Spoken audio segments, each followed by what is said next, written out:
Hey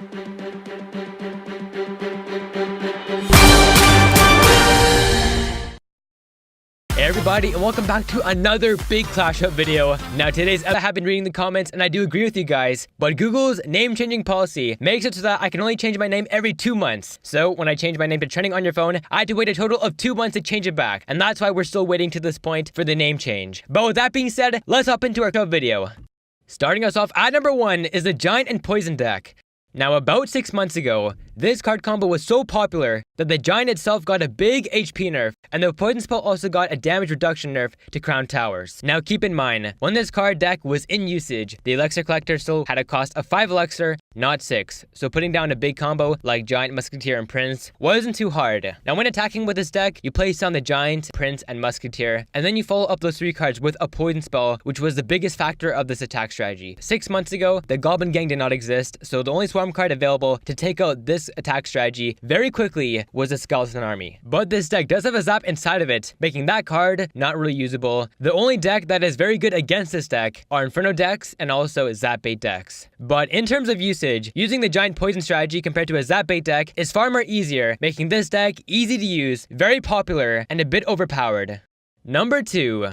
Balloon and Lava Hound Freeze deck. Now this is a popular deck in the meta at the moment. If you're wondering why there are so many Inferno Towers on the field getting placed down randomly, it is because of this deck. With an average cost of 4.3 Elixir, this deck is not too expensive considering the amount of tanks inside of it. That being the Lava Hound and the Balloon card. 7 Elixir and 5 Elixir cards. Now the reason why this deck is so popular and currently breaking the meta is because it's very easy to use. Just place down a Lava Hound, follow that card up with a Balloon, and then place down a Mega Minion behind those 2 cards, and then freeze when you think the time is right, and then simply a Crown Tower is locked down. Now defending is the win or loss part with this deck. When facing Hog Rider decks, you can just simply take out that card with your Goblin Gang, but when facing bigger decks like Peckett decks or Golem decks without the Inferno Tower and only the Goblin Gang at your disposal, it's really hard to deal with those type of decks. But the best part about this deck is when you're facing opponents without any anti-air or very minimal anti-air, like this Motor deck, you can just smell easy crowns. The deck is easy to use, it is a step-by-step process to getting crowns, but I'll be honest, it's nice to see the Balloon back in action. Number 3. Hog Rider Swarm Rotation decks.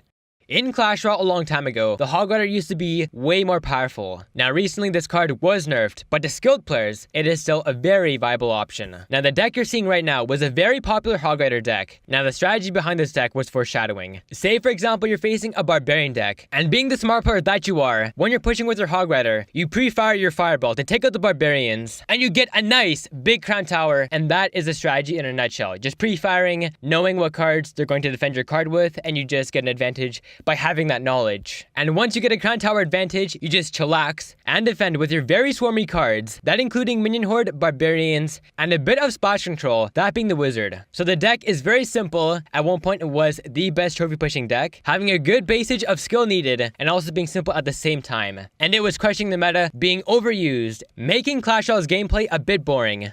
Number 4.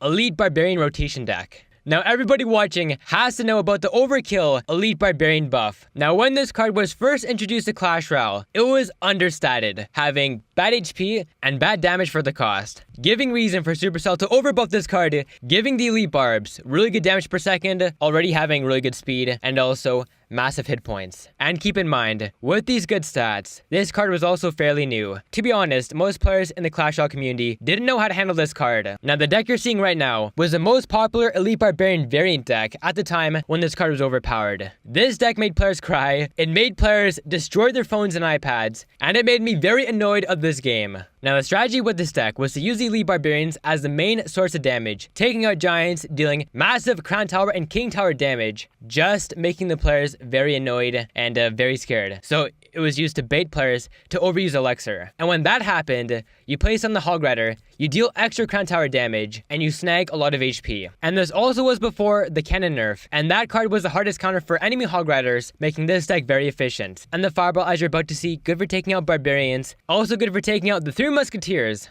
It is a hard counter for that. The Ice Spirit was also very powerful back then, having a freeze time of 2 to 3 seconds. Ice Golem was also a great way to take out Skeleton Armies and Lava Hounds. This deck was just packed with good trades. And because of that unfair advantage with the Elite Barbarians, that made this deck very popular and also kind of unfair. Number 5. Zap Bait decks.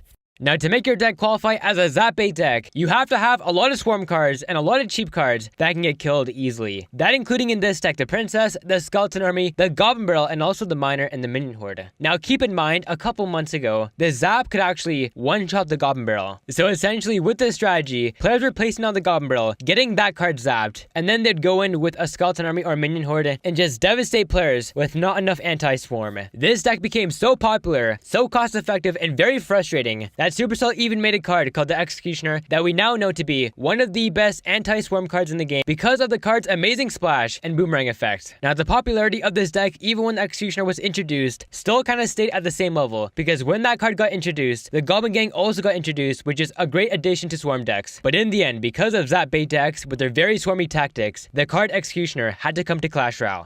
Number 6, Balloon and Freeze decks. You guys have got to understand, about 12 months ago, not even 12 months ago, more like a year and a half ago, when Clash Royale first opened up, the freeze card was so much better, having a much larger radius and a way longer duration. Imagine the freeze spell with the radius of a rage card. That is how insane this card was 12 months ago. So before cards like the Lava Hound ever existed and other legendary cards, when there was only epics, commons, and rare cards, this deck right in front of you was the most popular freeze variant deck at the time. People tried using Hog Rider in freeze decks, but in the end, the balloon combo with the freeze was much stronger because of the card's great damage per second and slow speed weakness. And in the end, this caused Supercell to make a big nerf to the freeze spell, giving it a shorter radius and a shorter duration. Now, to use the freeze spell, you have to be a very skilled and experienced player with pinpoint accuracy, which personally I don't mind because when this card was at its prime point, almost every single deck had the freeze spell. Back then, there was only about 60 to 70 cards, not 85 like we now know, making the freeze spell a very go-to card, making other spell cards underpowered and obsolete, and essentially breaking the game's meta.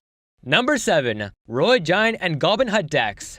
If you hate facing spawner cards, and more importantly, hate facing Royal Giants, then this deck was just bad news. This deck at one point in time was used by the best players in Clash Royale, even used by the #1 player in the world at one point. Now, what makes this deck so good to use is that the Royal Giant itself is a very easy card to use. You just drop it down, he uses his amazing range, and just does work to buildings and crown towers. When this deck was available at its prime moment, the Elixir Collector still had a cost of 5 Elixir, not 6, making the Goblin Hut Spawner and the Royal Giant a very affordable combo that you could play sound casually, one not even in W Elixir. Now, what made this deck break Clash Royale was not the actual content of the deck, but it was because of the community. There are so many Royal Giant haters out there, and that's why this deck did get its big nerf. People were just complaining so much about the Royal Giant, saying nerf it, spamming hate about the card, and Supercell couldn't take this. They didn't want players leaving Clash Royale because of a stupid Royal Giant card, so they then went ahead and gave this card a 4-second deploy time nerf. Finally, at number 8 is the Double Prince and P.E.K.K.A deck. Now, if you're a new Clash Royale player, you might be wondering, the P.E.K.K.A almost broke the game in Clash Royale. Is that even possible? The P.E.K.K.A is a fun card to use, but when against skilled opponents who know how to kite cards and kite big juicy guys like the P.E.K.K.A in front of us, the card just loses its value. But with the Double Prince strategy, the P.E.K.K.A is a beast. You put your P.E.K.K.A in one lane, and then you push on the other lane with the 2 princes, giving yourself a double lane push. When against new players, this strategy is very powerful. Now, this deck might seem very expensive, but with the Elixir Collector only having a cost of 5 Elixir, not 6 as we know it, affording a P.E.K.K.A and 2 princes isn't that difficult. You can even put it down when it's not W Elixir. And the actual playstyle of this deck is easy to use, making this deck a popular option amongst players. And that is exactly what happened. This deck became overused. Almost every player in the game used this deck at one point in time, causing Supercell to give the Prince cards a big 20% speed reduction nerf, which I still to this day disagree with. The Prince cards should be known for having great speed, but now with that 20% speed reduction, they're only as fast as a charged up battle ram. When you think about it, a guy and a horse is moving at the same speed as 4 barbarians running with a log on their back. Doesn't make too much sense, and also the Prince cards are kind of dead. Maybe it's time to revive this card by giving it back its old speed. If you guys agree with this opinion, then make sure to comment down below why or yes and why you do, and if you don't, make sure to comment down below that opinion too.